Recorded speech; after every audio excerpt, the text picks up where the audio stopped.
Okay, so I did Documented, which was a project based on DACA and the effects that it has on the economy. For my postcard design, I decided to go for um, a mural that I found online, and I made the postcard front, the mural, and then on the back, I just put Documented. My tagline was "We Matter." I put the address of the museum as well as the website for more information. My website design. This is kind of like the screen grab of the website design. This kind of like the hero image. Um, but I decided to use my colors are kind of like this mint, like darker mint color and mint color, and I decided to use white, gray, and black. Um, and I reused the mural image and used it on the hero image, and I just put the museum information on the side. For my sketches, I have the different sketches that I wanted to do for the postcards. At first, I was thinking of um, doing a mural with kind of like an overlay and having Documented on the side, but I just decided to do the mural in the front and then the information on the back.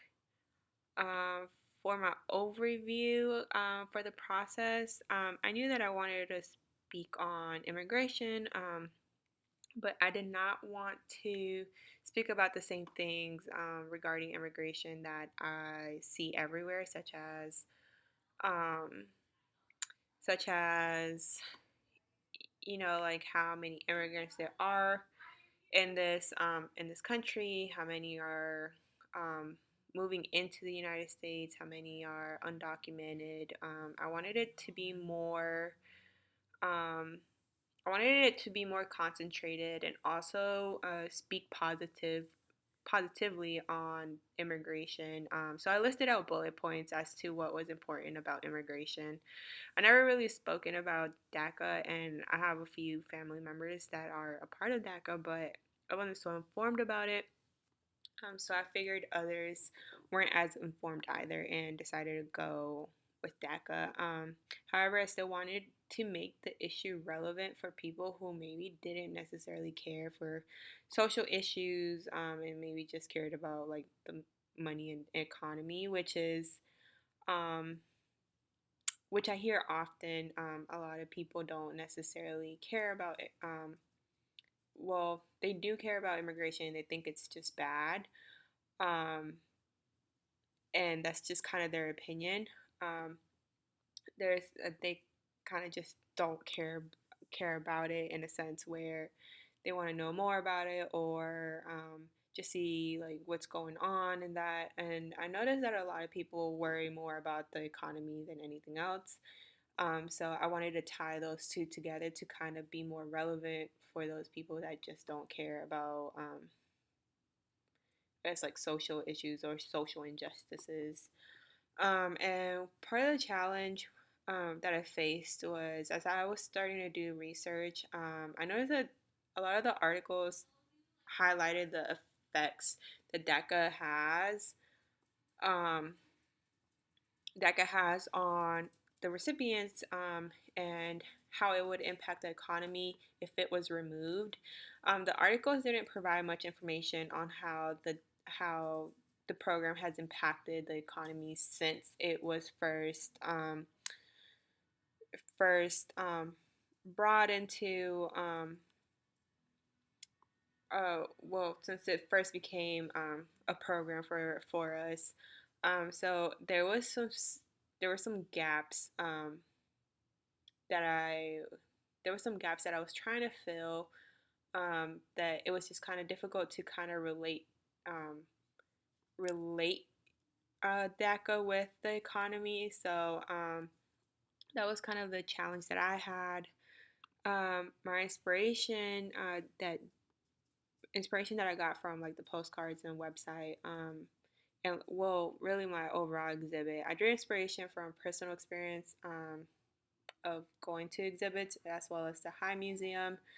I live in Atlanta, so I have attended the High Museum several times, and a lot of the events that stuck out to me were the interactive events, where you can just mingle, meet people, have real conversations with the artists, ask questions, things like that. They have an event that they used to have not every Friday, but on Fridays, and it would kind of just be a music event, and people would just come and look at the art and just mingle and uh, yeah, and just kind of like meet new people, and um, it was a great experience. So I went onto the High Museum's website and looked through the different events that are currently happening in the museum, and drew inspiration from there, and decided to make my exhibit a three-part series. Um, some of the findings that kind of stuck out to me. Um, One of them is a visual finding, but was that I used the monarch butterfly throughout my website because it is symbolic to DACA. But butterflies are known for being migrants. They migrate to better living conditions, which is typically why an immigrant migrates. Um, and when DACA was implemented, people used the monarch butterfly as a symbolic appreciation towards DACA recipients, such as like schools added in monarchs to their classroom to represent their DACA students. Protesters, they use monarch wings, or the posters that they have monarchs on them. So I wanted to bring that symbolism into the website. And another thing, um, one of the things that really like motivated me to talk about DACA was the fact that I um, found out that the Trump administration really tried to remove the program completely. The program was stopped accepting new applications in 2017, so recipients were able to renew their status, but it was a little difficult for them to get approved, and some of them actually lost their status or protection. But towards the end of the year of 2020, the program was reopened, and it started allowing new applications and let past recipients renew their status. And actually, the Biden administration has vowed to kind of like protect DACA and just implement more, I guess, more incentives for the recipients. So just expanding on the program and just giving more benefits towards the recipients. Um, some of the changes that I would do if I was able to do the project all over again was I would have planned my website a little bit better. I wasn't sure what I wanted my website to say. I wasn't really necessarily sure the entire process. I was really kind of like second guessing myself as to what I wanted to say, as to what I wanted to speak on, how I wanted things to be laid out, and how I wanted things to tie in together. I did try to take time and kind of map out as to what I wanted my project to look like, but for some reason, I just had a really hard time putting things together and making things look cohesive. Um, for my final website design, um, I decided on um, this is what my website really looks like. This is my hero banner. I have my nav up here. At first I wanted to just go to I just wanted to use a mint color, but I decided to use the darker mint color and then the lighter mint color throughout the body. I did decide to use a serif font. When at first I wasn't really necessarily didn't necessarily want to use the serif font, but I like the kind of like the the compatibility between the serif font and the sans serif font. As you scroll down, you'll see these little butterflies throughout the website. I added in Dacamented, um, and what Dacamented is. Towards as you get towards the middle, I speak on the tagline like "We Matter," and I just put a little blurb.